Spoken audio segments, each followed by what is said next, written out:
റഷ്യയിൽ നിന്നും റെക്കോർഡ് നിരക്കിലാണ് ക്രൂഡ് ഓയിൽ ഇന്ത്യയിലേക്ക് ഇറക്കുമതി ചെയ്തിരുന്നത്. എന്നാൽ നീണ്ട ഇടവേളയ്ക്ക് ശേഷം ഇന്ത്യയിലേക്കുള്ള ക്രൂഡ് ഓയിൽ ഇറക്കുമതിയിൽ വൻ ഇടിവുണ്ടായിരിക്കുകയാണ്.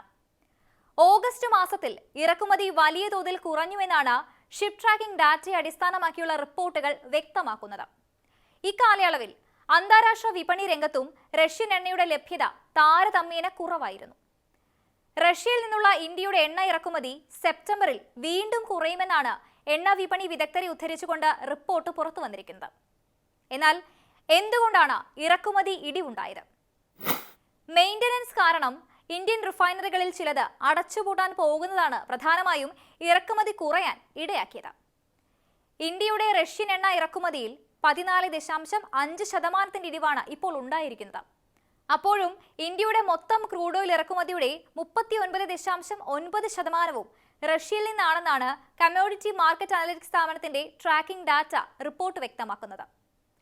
ഇന്ത്യയിലെ ഏറ്റവും വലിയ റിഫൈനറി മെയിന്റനൻസ് സീസൺ സെപ്റ്റംബറിലാണ്.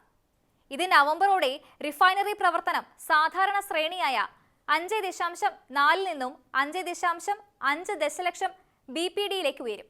അതുവരെ റഷ്യയിൽ നിന്നുള്ള ഇറക്കുമതിയും ദുർബലമായിരിക്കും. മറ്റ് മുൻനിര വിതരണക്കാരെ സംബന്ധിച്ചിടത്തോളം ഇന്ത്യയുടെ രണ്ടാമത്തെ വലിയ എണ്ണ സ്രോതസ്സായ ഇറാഖിൽ നിന്നുള്ള എണ്ണ ഇറക്കുമതി തുടർച്ചയായി 6.7% ഉയർന്ന് 0.85 ദശലക്ഷം BPD ആയെന്നാണ് ശ്രദ്ധേയം. ഓഗസ്റ്റിൽ ഇന്ത്യയിൽ ഇറാഖിന്റെ ക്രൂഡ് ഓയിൽ മാർക്കറ്റ് ഷെയർ 18.8%. അതായത് റഷ്യയുടെ ഇടിവ് നേട്ടമായത് ഇറാഖിനാണ്. എന്നാൽ നേരത്തെ ഇന്ത്യയുടെ ഏറ്റവും വലിയ രണ്ടാമത്തെ വ്യാപാര പങ്കാളിയായിരുന്ന സൗദി അറേബ്യയുടെ കാര്യം തികച്ചും പരിതാപകരമാണ്. ഏറ്റവും വലിയ എണ്ണ വിപണിയായ സൗദി അറേബ്യ ഓഗസ്റ്റിൽ ഇന്ത്യയിലേക്ക് വിതരണം ചെയ്ത അളവിൽ 0.55 ദശലക്ഷം BPD-യിൽ 16.6% ഇടിവ് രേഖപ്പെടുത്തി. 0.55 ദശലക്ഷം BPD എണ്ണയാണ് കഴിഞ്ഞ മാസം ഇന്ത്യ ഇറാഖിൽ നിന്നും ഇറക്കുമതി ചെയ്തത്. ഇന്ത്യയിലെ സൗദി അറേബ്യയുടെ എണ്ണ വിഹിതം 12.2%.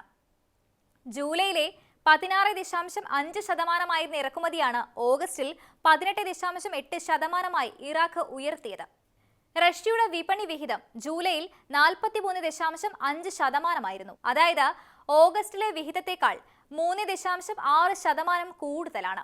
സൗദി അറേബ്യയുടെ വിപണി വിഹിതം ജൂലൈയിലെ 13.7% നിന്നുമാണ് ഓഗസ്റ്റിൽ 12.2% അതേസമയം തന്നെ റഷ്യയിൽ നിന്നും ഇറാഖിൽ നിന്നുമുള്ള എണ്ണയെ അപേക്ഷിച്ച് സൗദി അറേബ്യൻ ക്രൂഡ് ഇന്ത്യൻ റിഫൈനറികൾക്ക് നഷ്ടമാണ്. അതായത് വില അല്പം കൂടുതലാണ്. ഇതാണ് അവരുടെ തുടർച്ചയായ മാസങ്ങളിലെ ഇടിവിന്റെ പ്രധാന കാരണം. യുക്രൈനിലെ യുദ്ധത്തിന് മുൻപ് ഇറാഖും സൗദി അറേബ്യയുമായിരുന്നു ഇന്ത്യയിലേക്ക് ഏറ്റവും കൂടുതൽ ക്രൂഡ് ഓയിൽ ഇറക്കുമതി ചെയ്തിരുന്നത്. 2022 ഫെബ്രുവരിയിൽ റഷ്യ യുക്രൈൻ അധിനിവേശത്തെ തുടർന്ന് പാശ്ചാത്യ രാജ്യങ്ങൾ റഷ്യൻ ഊർജ്ജ മേഖലയ്ക്ക് ഉപരോധം ഏർപ്പെടുത്തിയപ്പോൾ റഷ്യ തങ്ങളുടെ ക്രൂഡിന് വലിയ വിലക്കിഴിവ് വാഗ്ദാനം ചെയ്യാൻ തുടങ്ങി. ഇതോടെയാണ് ഇന്ത്യൻ കമ്പനികൾ റഷ്യയിൽ നിന്നുള്ള ഇറക്കുമതി ശക്തമാക്കിയത്.